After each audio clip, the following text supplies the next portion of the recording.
Hey everyone, this is the 20th anniversary edition LEGO Star Wars Imperial Dropship set for 2019. It is a revamp or reimagining of the Imperial Dropship set that they did in 2008, which was one of the first and is still to this day, I'd say, one of the most loved battle packs. As a battle pack, it comes with massable figures, and these are some of the most massable figures ever created, or at least some of the most massable characters to be depicted as figures. Stormtroopers with the updated mold that they first introduced last wave.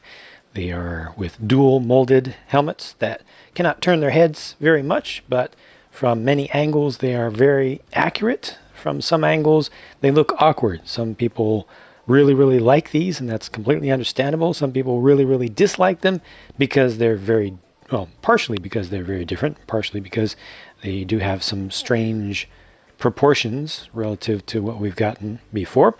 A little bit divisive, but they are definitely produced very well. They do come with the stud shooters because that's what LEGO does these days with the battle packs. It is unfortunate that they don't spend just a couple more pennies, quite literally, to include also some more realistic styled non-working blasters, just to give people that option. And for faces, angry clone, angry clone, angry clone. Set also comes with one shadow trooper, a black themed stormtrooper, and I personally don't really care where things are in regards to the official status of this type of troop and in the canon, in the expanded universe, the former expanded universe. I just think this is cool, and I think that a lot of kids will think that it's cool, and a lot of adults will think that it's cool too, because it's a stormtrooper, but meaner. You can just expect that this would be a guy who would actually be able to land his shots most of the time. And this uses the same new dual molded helmet, and the secondary color, rather than being black, is gunmetal gray. You can see the metallic flake in it. Looks pretty cool. They also have some painted details on there. And yeah, I mean, you can certainly see this as a TIE fighter pilot if you want. It's close enough, but if you're being a little bit more specific, then you're going to notice that the helmet is not right for that. Whatever, however you want to see this is not a fully canonical set after all, and it is a toy after all. I just think it's cool to have a dark-themed stormtrooper. And then here's the 20th anniversary edition Han Solo, classic styled with the yellow skin tone. This is based off the version that was first introduced in the year 2000 in the first Millennium Falcon set. And this is pretty faithfully reproduced. They no longer have the original slightly more greenish colored brown. This is the reddish brown color that they've had since 2003, 2004, in that range.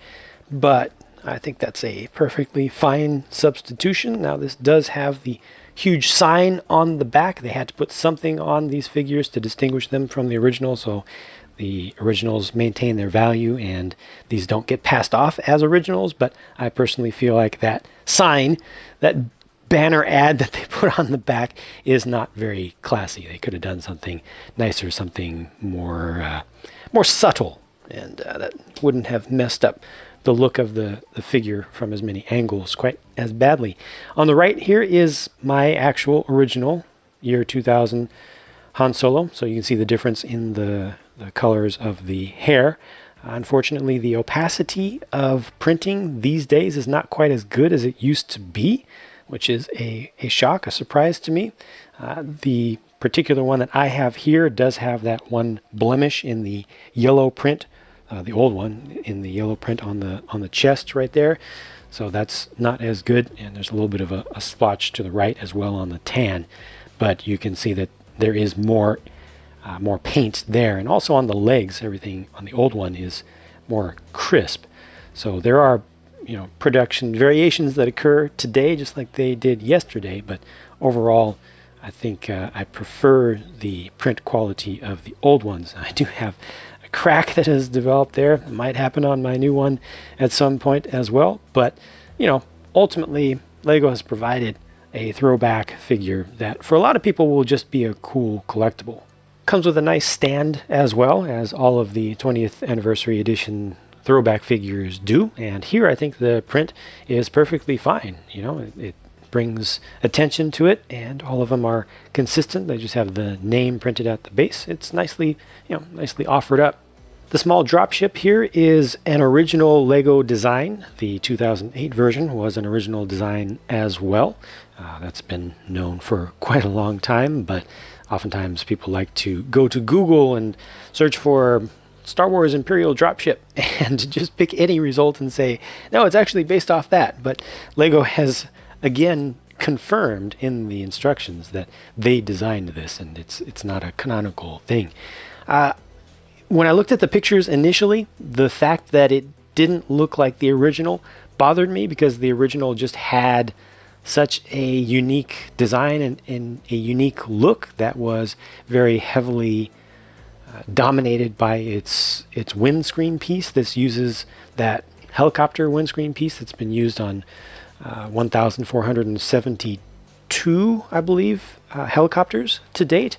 But now that I have this in front of me, I actually don't mind it. I actually like it. I think that this, it's not the original design, but if you get past that, it's a fine design, and it's much better.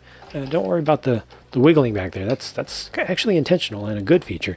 It gets much better when you put the figures on it.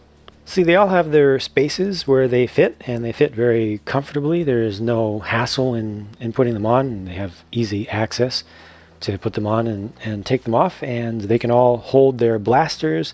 They can fire while they're being transported. You can put extra blasters on these open studs, the open holes on some of the side kind of skid style pieces.